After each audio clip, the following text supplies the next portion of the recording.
চলে আসছি আমরা মাওয়া নিরিবিলি হোটেলে ইলিশ মাছ দেখতেছি। স্যার এটা পদ্মার মাছ স্যার কি বরিশালের পদ্মার মাছ খেতে ছিল আপনার ছোট হবে পদ্মার সাথে অর পরমূল্য দিয়ে এত বড় মাছ চোখেও দেখে আমরা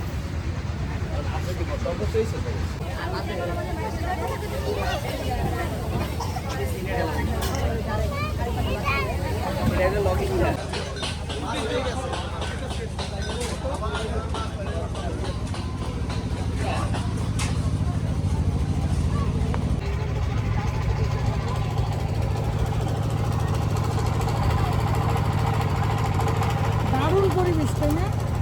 জাহাজগুলো ভালো লাগতেছে আমার বেশি। এই সর্বোচ্চ বড় মাছ হচ্ছে বড় রেখায় আমার সে থেকে বড় আনছে বড় হয়তো 1600 বলছে 1600 বলে দিয়ে দাও তাহলে যাই আমি রাসমালার ছিল রাসমালা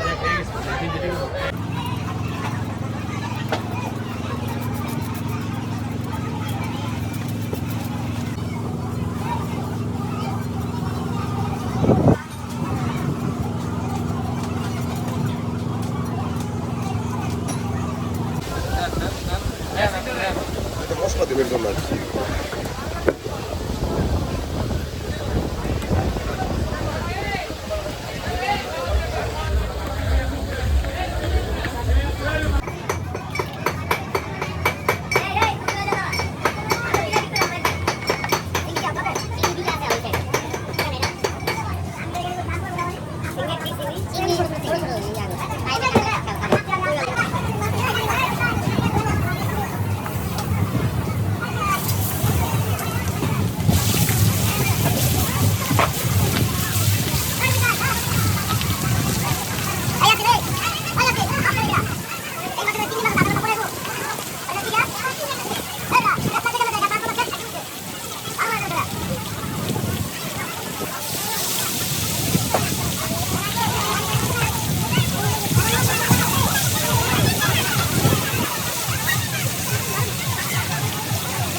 পাঙ্গাসটা হ্যাঁ পাঙ্গাস দাও হ্যাঁ না ওই চিংড়ি মাছ বড় শুন বসে এই দিকে ওই দিকে দিও ওই পাঁচটা কি এই কাটটা নিছো না কাট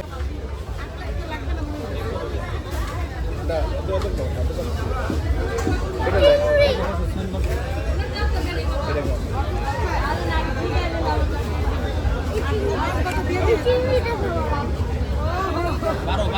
এটা লে আজকে প্রচুর ভিড়। আমরা খাচ্ছি ইলিশ মাছ আর ভর্তা, বেগুন ভাজি, সালাদ, সেই মজা।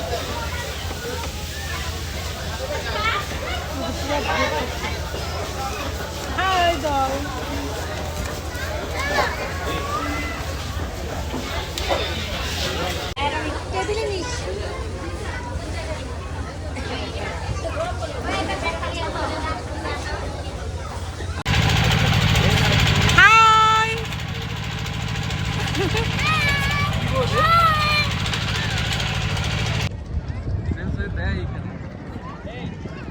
দারুণ লাগতেছে।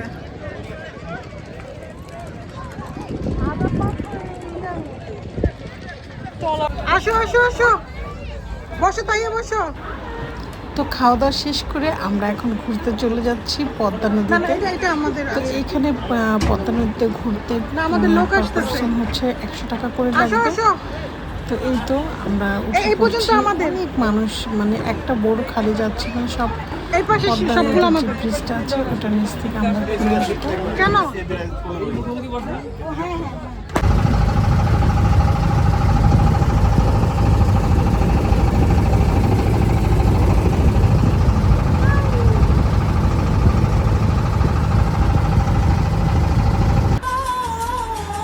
পদ্মা নদীতে ঘুরছিলাম, আমরা পিকচার তুলছিলাম, বেশ ভালো লাগছিল। আর চতুর্দিকে এত খোলামেলা দেখে আসলে বেশ ভালো লাগছে।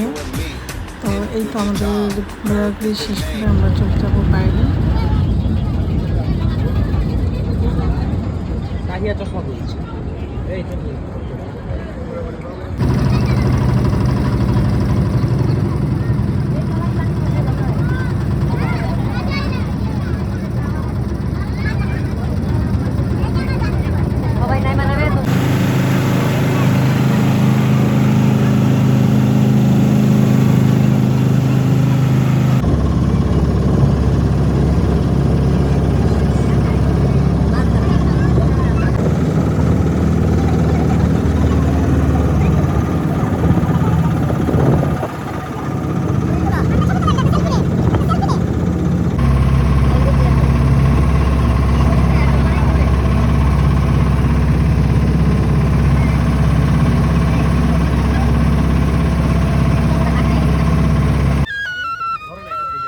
এদিকে ভাইয়া কিন্তু খুব সুন্দর করে বাঁশি বাজিয়ে আমাদেরকে শোনাচ্ছিল। তো ভাইয়া দেখলাম ভালোই বাঁশি বাজাতে পারে। তো বাচ্চাদেরকে একটু শিশু পার্কের মতো আছে এখানে খাওয়াতে, তো ওদেরকে এখানে নিয়ে আসলাম, ওরা একটু খেলাধুলা করছে, তারপর চলে যাবো বাসায়।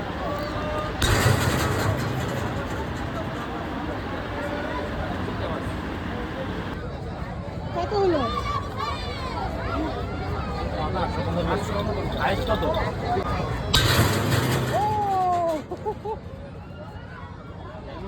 কত হচ্ছে?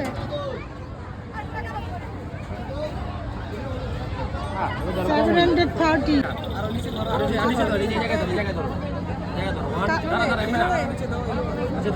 জোরে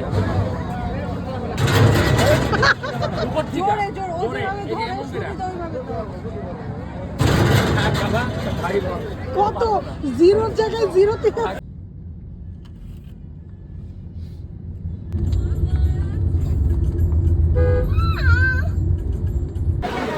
তো বাসায় যাওয়ার পথে আমরা চিন্তা করলাম যে একটু চা কফি খেয়ে যাওয়া। তো এর রাস্তার মাঝে আমরা থেমে গেলাম গ্রিন লিফ একটা রেস্টুরেন্টে। বেশ সুন্দর ছিল কিন্তু ভীষণ ভিড়। তো আমরা ফুচকা খেলাম, কফি খেয়ে এবার রওনা করছি বাসার দিকে, যেহেতু সন্ধ্যা হয়ে এসেছে। তো আজকে সারাদিনটা আমরা বেশ মজায় কাটিয়েছি। আর সবাই সময় সুযোগ পেলে অবশ্যই মাওয়ার ইলিশ খেতে চলে আসবেন। তো আজকের ব্লগটা কিন্তু আজকের মতো এখানে শেষ করছি। আল্লাহ হাফিজ, সবাই ভালো থাকবেন, সুস্থ থাকবেন।